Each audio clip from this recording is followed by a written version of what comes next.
Começando a nossa análise profunda de hoje com uma energia lá em cima, eu tô super animada. A missão de hoje é explorar as anotações e as pesquisas sobre as transformações físicas da matéria. É um tema fantástico. Olá! Oi, e o motivo pelo qual quem tá ouvindo deve se importar com isso é bem simples. Sem isso, o mundo colapsa.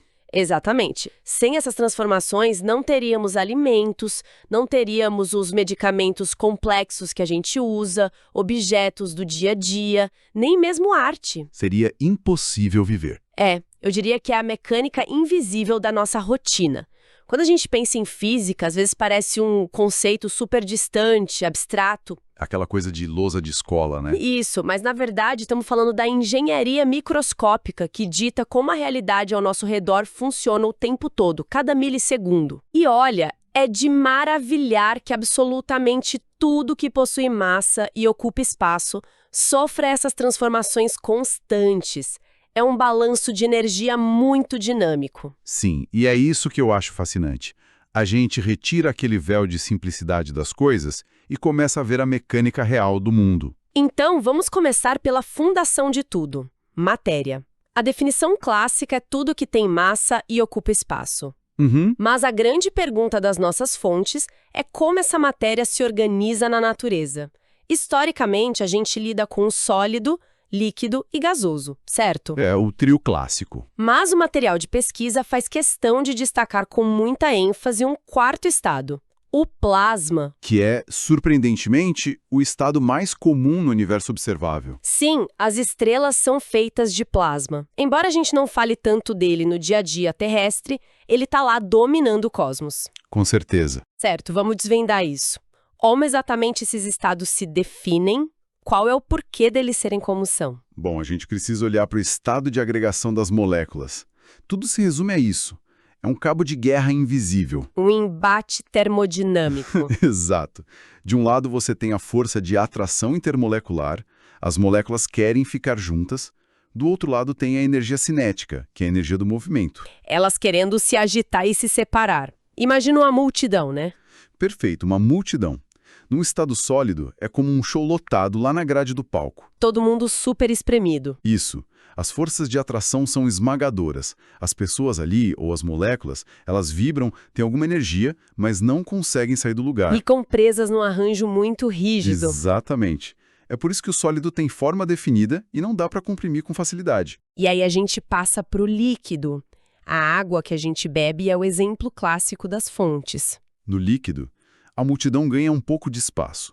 Eles absorvem energia, a agitação térmica aumenta. Então as forças de atração já não são tão absolutas assim. Elas são vencidas parcialmente. As moléculas começam a deslizar umas sobre as outras. A água flui por causa disso. Elas têm mobilidade, mas ainda estão juntas o suficiente para manter um volume constante. E se essa multidão surtar de vez e começar a correr livremente em todas as direções? Aí chegamos no gás. No estado gasoso, a energia cinética domina completamente o cenário. A força de atração quase some. É insignificante. As partículas se movem com altíssima velocidade. Elas colidem umas com as outras, batem nas paredes do recipiente e é isso que gera a pressão que a gente mede. Elas ocupam todo o espaço disponível. Mas e o plasma? Porque se o gás já é essa loucura toda, o plasma precisa de um nível de energia brutal, não é? Muito superior.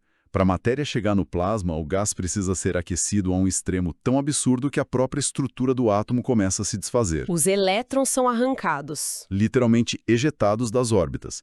Então você não tem mais átomos neutros passeando, você tem uma sopa de íons positivos e elétrons livres. O que dá a ele propriedades elétricas e magnéticas únicas. Exato, ele conduz a eletricidade de um jeito que um gás comum jamais faria. Ah, tá, a gente já entendeu a foto de cada estado. Mas como exatamente a gente faz essas moléculas se aproximarem ou se afastarem na prática? As nossas fontes apontam para dois grandes motores de mudança: a temperatura e a pressão. E a temperatura é a variável mais comum que a gente observa no dia a dia, certo? Temperatura é basicamente a gente medindo essa agitação térmica.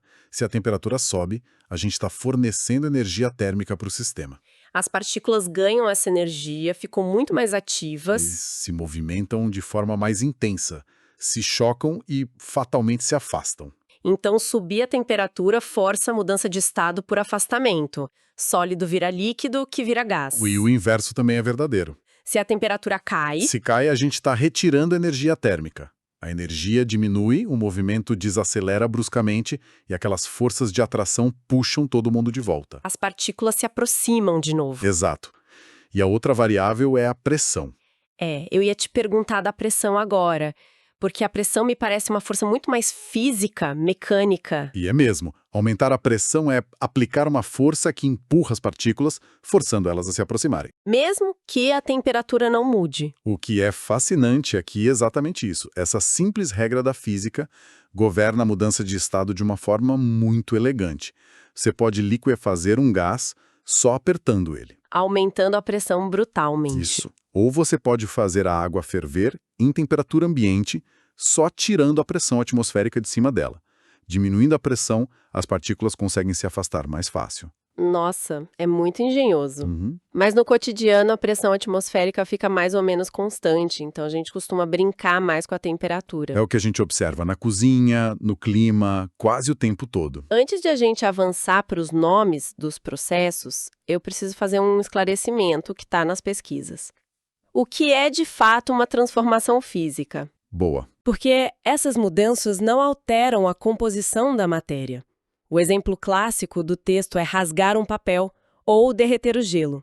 A água se transformando em gelo no freezer continuou sendo H2O. O material é o mesmíssimo. Nenhuma ligação química é quebrada para formar uma nova substância. A molécula fica intacta, ela só muda o nível de interação com as vizinhas. E aqui é que a coisa fica realmente interessante. As trocas de energia. O jogo da termodinâmica. Vamos mapear isso. Temos os processos que absorvem energia, os endotérmicos. Endotérmicos precisam sugar calor do ambiente. E como eles se chamam? Do sólido para o líquido temos a fusão. É preciso dar energia para o gelo para quebrar aquela estrutura cristalina. E do líquido para o gasoso? Vaporização, e essa demanda muita energia, porque as moléculas precisam vencer a pressão do ar em cima delas para escapar. E por fim, o mais extremo, do gás para o plasma. A ionização requer uma adição massiva de energia para arrancar os elétrons. Todos esses três são endotérmicos. Agora o caminho inverso. Os processos exotérmicos que liberam energia. Eles precisam perder aquele excesso de calor para voltar a um estado mais calmo. Começando do gasoso para o líquido. A condensação. Esse exemplo nas fontes é excelente. Pensa num copo de vidro gelado num dia úmido. Ele começa a suar. Isso. O vapor de água no ar está cheio de energia. Quando bate no vidro gelado, ele transfere esse calor para o copo. A energia cai tão rápido que o gás não consegue ficar afastado e condensa ali mesmo na superfície. Formando as gotinhas. E se a gente continuar tirando energia do líquido para o sólido? Temos a solidificação. A água perde calor até travar do estado sólido de novo. E o plasma voltando para gás? Chama-se recombinação. Tem também aquelas rotas expressas, né? Que pulam o estado líquido. A sublimação e a ressublimação. A sublimação é o sólido indo direto para o gasoso. Um processo endotérmico também, porque precisa absorver calor para dar esse salto gigante. E a ressublimação, ou deposição, é o inverso, do gás direto para o sólido liberando calor. Exatamente. A termodinâmica pura em ação. Então, o que tudo isso significa quando a gente olha para os detalhes? As fontes destacam muito a vaporização. É porque a vaporização é cheia de nuances. O ganho de energia para passar do líquido para o gás não acontece de um jeito só. Depende totalmente de como você aquece. São 3 tipos, certo? 3 tipos rigorosamente diferentes. O primeiro é a evaporação. Que é aquele processo lento, o exemplo das roupas secando no varal. Perfeito. Acontece na temperatura ambiente, devagar e só na superfície da água. Algumas moléculas ali em cima ganham energia suficiente do ar e fogem. Sem turbulência. Nenhuma turbulência. Já o segundo tipo é o oposto, a ebulição. A água fervendo na chaleira. Aí sim, um processo violento. Acontece quando atinge uma temperatura específica, o ponto de ebulição. Afeta todo o líquido, não só a superfície.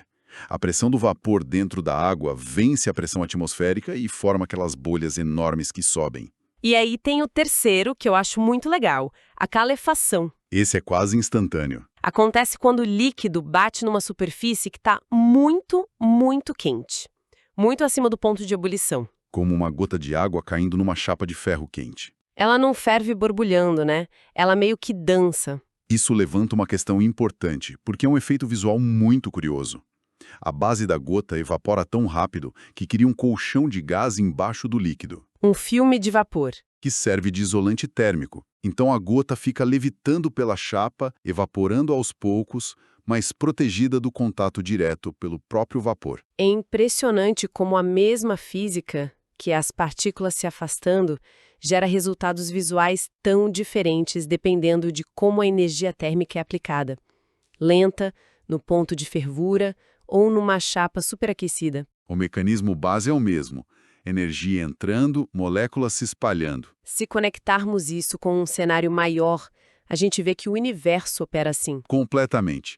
Desde o copo suando na mesa da nossa sala até as tempestades de plasma no Sol. Tudo é só uma dança eterna de partículas. Se aproximando e se afastando. Com base no calor e na pressão. É o balanço universal da matéria. O que me traz a um pensamento provocativo final para quem acompanha a nossa análise. A gente viu pelas fontes que toda a nossa vida, nossos alimentos, a logística de remédios gelados, o clima ao redor das nossas cidades, tudo isso depende inteiramente desse equilíbrio super delicado de temperatura e pressão para manter a matéria nas formas que são úteis para a gente. Tudo foi construído assumindo que esse balanço ficaria estável. Exato. Então, o que acontece com a estrutura fundamental da nossa rotina moderna quando as temperaturas globais sofrem essas alterações drásticas que estamos vendo? A matéria não se importa. Ela sempre se adapta às regras da física. Ela vai fundir, vai vaporizar, vai seguir o fluxo de energia. Mas será que nós, com a nossa civilização, teremos tempo e flexibilidade para nos adaptarmos às novas formas que a matéria vai assumir? Fica aí essa reflexão para a gente pensar sobre a fragilidade física do nosso dia a dia. É uma pergunta pesada, mas essencial. Continuem questionando a mecânica de tudo ao redor. Faremos um novo mergulho analítico na próxima oportunidade. Até lá!